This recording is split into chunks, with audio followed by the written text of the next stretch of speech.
पिछले 2 दिनों से सबसे ज्यादा चर्चा एक कीर्ति चक्र की है। आर्मी कैप्टन अंशुमान सिंह को सेना में असाधारण बहादुरी और शौर्य के लिए मरणोपरांत कीर्ति चक्र मिला। आपने वो तस्वीर भी देखी होगी जिसमें शहीद कैप्टन की पत्नी स्मृति सिंह कीर्ति चक्र लेते वक्त इमोशनल हो गई थी। उन पलों ने राष्ट्रपति भवन में मौजूद सभी लोगों को इमोशनल कर दिया था। 7 दिन बाद अब शहीद कैप्टन की मां अपनी बहू से नाराज हैं। स्मृति सिंह के ससुर भी नाराज हैं। आज जब हमारे सीनियर एडिटर पवन नारा लखनऊ जाकर उनसे मिले तो शहीद कैप्टन के पेरेंट्स ने अपना अपना दुखड़ा बताया। इस एक्सक्लूसिव बातचीत में और भी कई सारे बातें पता चली। शहीद कैप्टन अंशुमान को कीर्ति चक्र मिला। उनकी शौर्य गाथा को पूरे देश ने देखा, लेकिन उनके माता पिता ने कहा कि नेक्स्ट ऑफ किन पर बहस होनी चाहिए, चर्चा होनी चाहिए। उनके पिता इस वक्त हमारे साथ हैं। सर, फौज में नेक्स्ट ऑन किन मतलब आपका विल का उत्तराधिकारी कौन होगा वो होता है। तो आपको इस पर परिचर्चा क्यों लानी पड़ी, क्यों आपको ये सोचना पड़ा कि नेक्स्ट ऑफ किन पर एक विस्तृत चर्चा हो? नेक्स्ट ऑफ किन जब शब्द आ रहा है तो एक जनरल परिवेश में लोग समझ रहे हैं कि पैसे की चर्चा हो रही है। पैसे की चर्चा की बात नहीं है। जब नेक्स्ट ऑफ किन की बात होगी और इस पे डिस्कशन होगा तो ये बात आएगी कि चक्र 1 दिया जाएगा कि 2 दिया जाएगा, पत्नी छोड़ के जाएगी तो क्या होगा, और उसी के साथ फिर ये होगा कि नहीं पैसे में भी क्या होगा, जो कि मुझे तो पैसे का बहुत न लालच है न मुझे चाहिए। मैं तो सरकार को लिख के दिया कि मैं शहीद कैप्टन अंशुमान सिंह फाउंडेशन में अपनी सारी संपत्ति को दान करता हूं और करूंगा भी। मैं एक फाउंडेशन बना रहा हूं और माननीय मुख्यमंत्री जी को लिख के दिया था कि सरकार अगर कोई हॉस्पिटल खोलना चाहे या कोई विद्यालय खोलना चाहे तो मेरी सारी पैतृक संपत्ति में सरकार को दान करता हूं, जो कि उस समय 20 तारीख और 21 तारीख के पेपरों में ऑन द रिकॉर्ड है। और जब मुझसे पूछा गया तो मैंने कहा कि मैं कभी भी अपनी बेटे की शहादत का सौदा नहीं करूंगा। लेकिन मैंने जो देखा वहां पे एक परिवार मुझसे मिला था और यहाँ मैं जब मिला एक परिवार से जो कि रिक्शा चला रहा है, बैटरी रिक्शा चला रहा है और पत्नी आज भी कार से घूमती हैं, तो मुझे देख करके ऐसा लगा कि नहीं, इसमें अगर बातें होंगी नेक्स्ट ऑफ किन में तो ऐसे भी लोग हैं जिनका इकलौता पुत्र रहा होगा और इकलौता बेटा रहा होगा और उसको जीवन जीने में दुश्वारियां होंगी। तो मेरा कहने का मतलब कि अगर इसमें एनओके पे बदलाव होता है तो निश्चित रूप से उन परिवारों को लाभ मिलेगा और ऐसा बदलाव होना चाहिए जो दोनों परिवारों को सर्वमान्य हो, सर्वग्राह्य हो और दोनों परिस्थितियों के लिए, अनुकूल परिस्थिति के लिए भी और प्रतिकूल परिस्थिति के लिए भी। आपका कहना है कि इस नाराजगी की वजह आर्थिक नहीं है, सामाजिक और आत्मीय है। क्या हुआ जिसको आपको लगा कि आपको आत्मीय तौर पर ठेस पहुंची? देखिए, दर्द का हद से गुजरना है दवा हो जाना। जब तक वो फोन से को बंद करती रहीं, पूजा में नहीं आई तो एक अनन्य दुख हुआ। लेकिन जब राष्ट्रपति भवन में उन्होंने बात भी नहीं किया और सारे प्रोटोकॉल को तोड़ करके वो हम लोगों के पहुंचने से पहले चली गई, मैंने कहा कि आप दे दीजिए, हम उसके बस्ट पे लगाएंगे, फिर से सम्मान वापस करेंगे, उसका भी कोई उन्होंने जवाब नहीं दिया। और हमें एक बार भी नहीं कहा कि अप्पा आप कम से कम ले करके और इसको देख लें। उस बहादुर इंसान को 26 साल पढ़ा लिखा के डॉक्टर बना के एक बाप अपने बेटे को फल कूंच के खिलाता है जब उसका दांत नहीं होता है तो, क्योंकि अगर मिक्सी नहीं है तो कूंच के खिलाता है। तो मैंने भी वो किया और पढ़ाते समय हमने कभी भी कोई कोचिंग नहीं किया उसको 10th तक। हम अपने बच्चों को खुद पढ़ाए, वो तो 8 में चले गए थे। तो मुझे याद है कि हम मटर के दाने से, लकड़ी से और रोटी से किस प्रकार के मैथ की जो बेसिक कंसेप्ट हम उनको समझाया करते थे। तो वो हमारे अंदर बीच में जो वो थी कि हम कम से कम अपने बेटे को देखें। हमने तो 20-28 साल बाद उनकी झोली में अपने बेटे को डाला था। मेरा बेटा जब बांका जवान होकर के गया था इंजीनियर बनने, तब उन्होंने देखा था और नजरें चार हुई थी और प्रेम की पीगें बढ़ी होंगी जब वो एक किशोरावस्था को पार कर चुका था। किशोरावस्था तक उसको पुष्पित पल्लवित करने का, पालने पोसने का काम एक पिता और एक माँ का था। तो हमने तो उनको उनके आगोश में, अंक पास में कही अगर प्रेमी के रूप में वो गए तो उस अवस्था में गए जिस अवस्था में वो जवान हो चुके थे, वो इंजीनियरिंग करने गए थे। स्मृति से संवाद कब टूट गया? स्मृति से संवाद टूट गया 30 जनवरी से।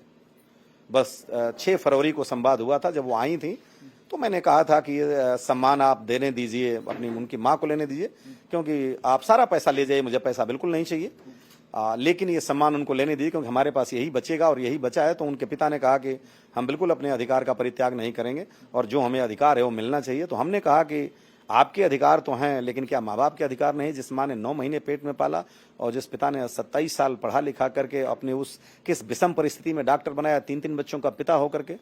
तो उन्होंने कहा कि ये बात आप सरकार से कहें। मैंने फिर भी कुछ नहीं कहा, हम वापस आ गए। बिल्कुल उन्होंने सब कुछ बंद कर दिया। जब मेरे बेटे की बस्ट बन रही थी, मैंने उनको मार्च में 24 तारीख को दोनों व्यक्तियों को, क्योंकि एल्बम उनके पास है, मैंने उनसे ये गुजारिश की कि कोई भी आपकी फोटो हो तो हमसे शेयर करें, रेफरेंस के लिए चाहिए, क्योंकि हमारे पास कोई ऐसी फोटो नहीं है बिना हंसती हुई जो 4 साल पुरानी फोटो से बस्ट बन रही थी, तो जो कि जरा मॉडर्न फोटो बन जाती आज के उनकी फोटो से, वो भी नहीं हो पाया। तब ये दुख बढ़ता गया और राष्ट्रपति भवन में ये व्यवहारिकता हमें मजबूर की। और उसके बाद भी हम 20 पी करके घर आए थे। हमने तो अपने परिवार को भी नहीं बताया था, मेरे पिता को नहीं पता था कि मेरी बहू छोड़ के जा चुकी हैं। लेकिन मैं ये 20 पी करके जब आया और जब राहुल जी से बात होने के बाद ये पब्लिक डोमेन में बात निकल गई, तब ये बात आई है जो कि एक सभ्य समाज में नहीं जानी चाहिए थी, परिवार के अंदर होनी चाहिए थी। 13वीं के वक्त वो यहाँ थी, उसके बाद वो यहाँ से गई, किन परिस्थितियों में गई, क्या हुआ?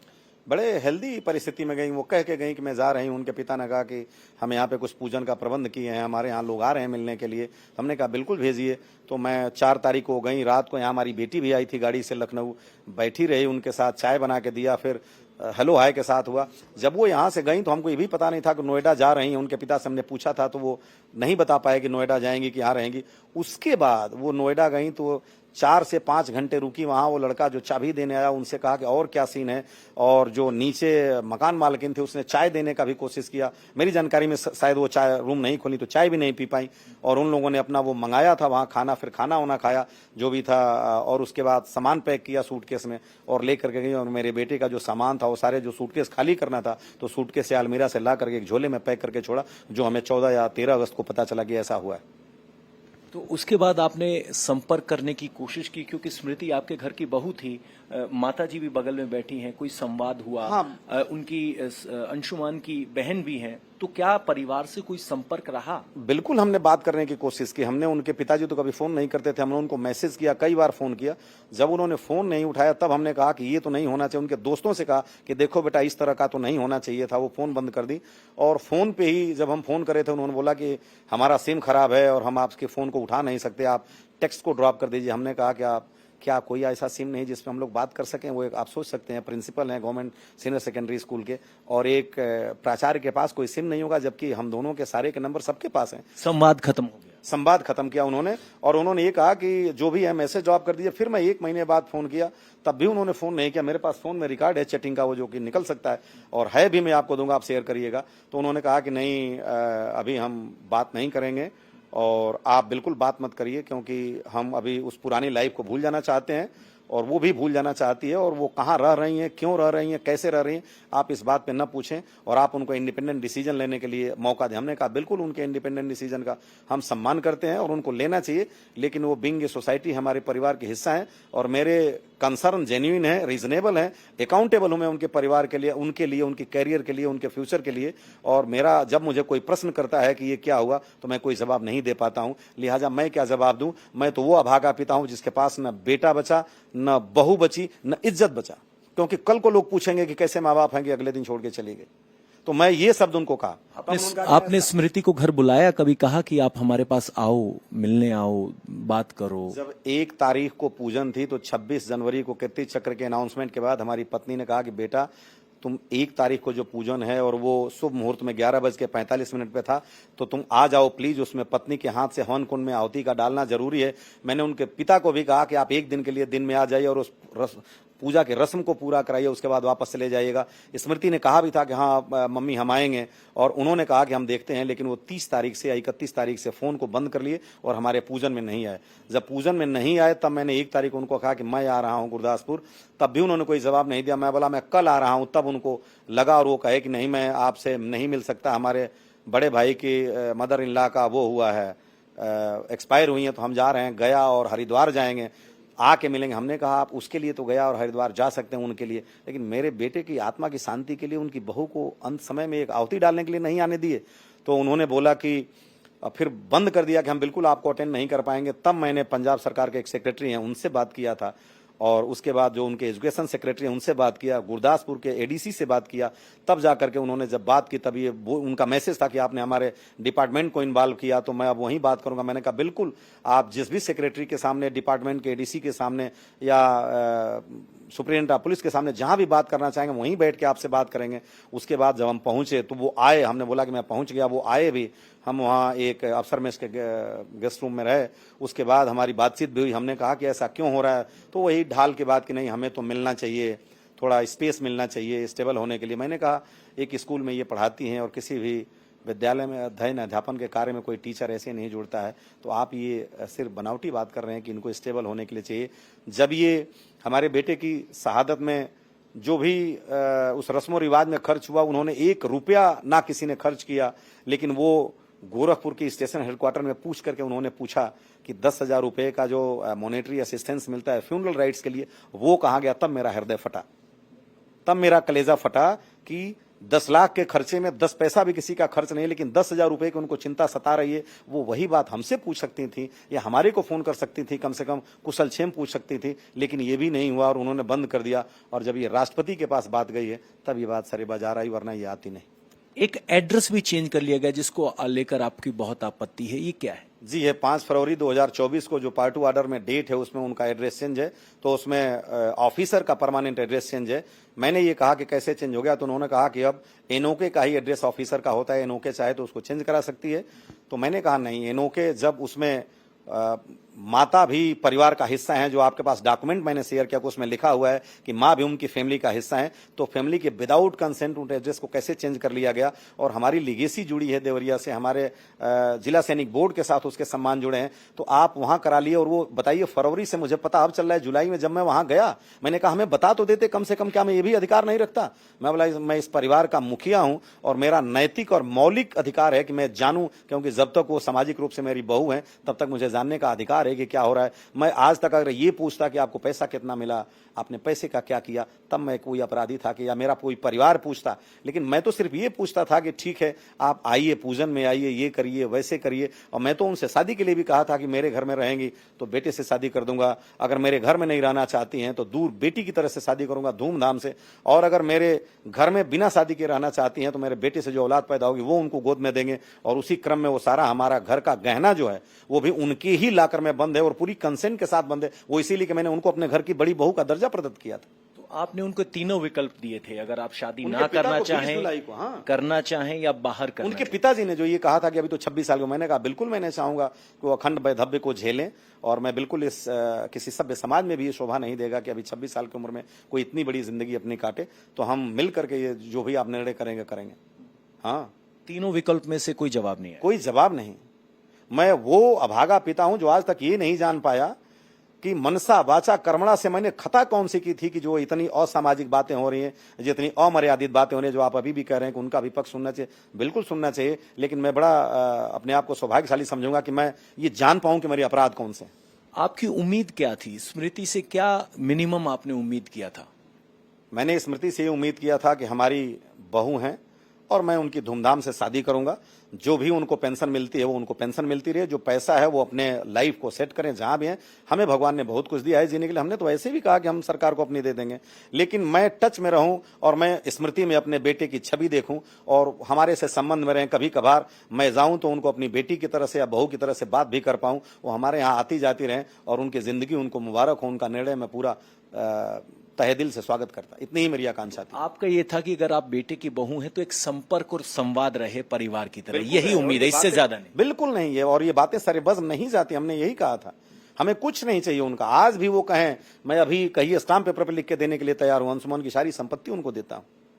लेकिन कल को वो अंशुमन को छोड़ के चली जाती हैं, दूसरी शादी करती हैं, तो ये बताइए उन्होंने एड्रेस भी चेंज करा दिया, तब मेरे पास क्या बचा? स्मृति अगर ये इंडिया टीवी का इंटरव्यू देख रही है तो स्मृति को आप क्या कहना चाहेंगे? मैं कहना चाहूंगा कि वो जहां भी रहें खुश रहें, उनकी जिंदगी है, और वो जो भी निर्णय लेंगी मैं उनका सम्मान करूंगा और मैं कोई भी निर्णय उन पर इम्पोज नहीं करूंगा। लेकिन ये असामाजिक और अमर्यादित जो व्यवहारिकता का उन्होंने संपादन किया, ऐसा शोभा नहीं देगा। उनकी जिंदगी बहुत लंबी है और कल को वो भी माँ बनेंगी तो अपने बच्चों की परवरिश करेंगी। तो ये कुछ बुनियादी गुण हैं जो उनको सीखना चाहिए और उनके पिता को भी अपनी बेटी में इन गुणों से ओतप्रोत करना चाहिए। अंशुमान की माताजी इस वक्त हमारे साथ हैं। इंटरव्यू शुरू करने से पहले आपको बता दें कि घर में एक पपी है जो अंशुमान ने उनकी मां को दिया था। आज अंशुमान की मां उसका इतना ध्यान रखती हैं क्योंकि उसके बेटे की निशानी है। यहाँ बहू के साथ आप कीर्ति चक्र लेती हुई नजर आई। आपका आखिरी संवाद क्या रहा? क्या बहू से कोई बातचीत हो पाई? ससुर से बात ना हो तो समझ में आता है, लेकिन माँ और पत्नी दुख में क्या कोई संवाद हो पाया? नहीं, बिल्कुल नहीं हुआ। उसने देखा तक भी नहीं, संवाद तो दूर की बात। ये तो कीर्ति चक्र की बात है। अंतिम संस्कार के बाद 13वीं के बाद क्या 13वीं कोई संवाद हुआ? 13वीं तक तो मम्मी उसके साथ में हमारे घर में रही और बोली कि कुछ दिन के लिए अपने पास रखूंगी। तो हाँ भरी मैं, वो भी बोली कुछ दिन में आ जाऊंगी मैं। तो मैं ये शब्द जरूर बोली कि हाँ तुमको कब मेरे पास रहना है, कब मम्मी के पास रहना है, अच्छा है, तुम्हारे ऊपर है। और मुझे अच्छा लगा कि पूछ के गई और नहीं पता कि वो साइलेंट ऐसे क्यों हो गए। उसके बाद कोई संवाद नहीं हुआ आपका? मैं अगस्त तक उसको मैसेज करती रही, बेटा कैसे है, तो ठीक है। मैं अपना फर्ज निभाती रही कि एक माँ हूँ, एक पत्नी जो अपने पति को खोई है, माँ से भी बड़ा दर्द है। तो उसके वजह से मैं उसकी चिंता करती थी कि मेरे से दूर है। 4 महीने उसके साथ रही मैं, और मैं वो सास हूँ कि उसका जूठा मैं खा रही थी और मैं उसको खिलाती थी, क्योंकि मैं अपने बेटे को खाना खिलाती थी। पूरा लाइफ मैं खिलाई हूँ जब तक मेरा बेटा, वो खाता ही नहीं था अपने हाथ से, तो मैं उसको भी खिलाती थी कि तू भी मेरा अंशुमान है। पर वो ये कैसे साइलेंट हो गई, मेरा नंबर ब्लॉक करना, मैसेज का रिप्लाई नहीं करना, फ़ोन नहीं उठाना। और बाद में जब 26 जनवरी को अनाउंसमेंट हुआ बेटे का, कीर्ति चक्र का, तो मैं ही उसको फ़ोन की और 26 को हो गया था। तो मैं फ़ोन की तो फ़ोन उठाई नहीं, लेकिन 2 मिनट के बाद फ़ोन कॉल बैक की तो मैं बताई उसको, तो बोल रही है हाँ मुझे पता चल गया था कल ही। तो उसको 25 को ही पता चल गया था, पर वो कॉल नहीं की थी। मुझे 26 को जब टीवी में देखी तब मैं उसको कॉल की, पर वो नहीं की थी। क्योंकि वो कॉल आपके पास नहीं आया था, वो नेक्स्ट ऑफ किन के तहत पत्नी को कॉल गया था पहली बार। हो सकता है, पर वो नहीं मुझे बताई थी। पर मुझे जिस दिन 26 जनवरी को पता चला तो मैं उसको कॉल की, तो कॉल बैक करके आई तो मैं बताई कि, तो बोली हाँ मुझे पता है, कल पता चला है। तो मैं उसी टाइम ये भी बोली कि बेटा का एक पूजा करना है, बेटा आ जाना, उस पूजा में तुम्हारी ही जरूरत है क्योंकि तू बीबी है। तो बोली हाँ आप बताना कब आना है, डेट बताना कब आना है। तो मैं बोली ठीक है मैं बताऊंगी कि किस तारीख को पड़ रहा है पूजा, फिर आ जाना बेटा। तो बोली हाँ मैं कि देखो तू बोली कि मैं टाइम निकालूंगी, ये वर्ड बोली कि मैं छुट्टी ले लूंगी। तो मैं बोली कोई नहीं, तू सुबह आना, शाम को चली जाना पूजा करके, कोई बात नहीं। बोली हाँ मैं, आप बताना मैं आऊंगी। उसके बाद मैं दूसरे दिन से फोन करने लगी, मैसेज करने लगी, न रिप्लाई न कुछ। उसके बाद फोन ब्लॉक हो गया। ससुर से बात ना हो तो समझ में आता है, आप तो सास थी, अंशुमन की माँ हैं, तो आपसे कभी आत्मीय संवाद हुआ, खुल के बात हुई, उसके मन में क्या चल रहा था बताया, या आपको अफसोस इस बात का कि कोई बात ही नहीं हुई? हाँ यही अफसोस मुझे है कि कुछ बातें ही नहीं बताई कि क्यों ऐसे कर रही है, और यही चर्चा हो रहा है मुझे। और क्या, वो मेरी बेटी जैसे है, बेटा जैसे है। स्मृति को लेकर आपकी क्या योजनाएं थी, क्या सोचा था, क्या आपने बताया था कि स्मृति का भविष्य? 13वीं तक सब लोग आते रहे, जैसे अपने रिलेशन के जो भी लोग आते रहे, तो सब लोग यही बोला कि अभी बच्ची है, छोटी है। तो जब लोग बोलते थे तो मैं बोली कि हाँ मेरी बेटी है, और मैं बेटी जैसे जहाँ पसंद करेगी वहाँ मैं शादी करूंगी इसकी, और जो धूमधाम से करूंगी। सबसे बताई, मैं अपने नंदों से भी बताई, मेरी बहन भी, सब लोग आए थे जब, क्योंकि गांव के लोग ये चर्चा करते रहे थे। तो हाँ क्या होगा, तो मैं सबको यही बताई कि मैं इसकी शादी करूंगी जहाँ पसंद करेगी और धूमधाम से करूंगी। कुछ ऐसा रहा ही नहीं कि मैं कुछ बताऊं इस बारे में कि क्यों ऐसे कर दी। तो परिवार को अफसोस इस बात का लेकर है कि बेटा तो गया गया, बहू अचानक से गायब हो गई, कोई संवाद नहीं।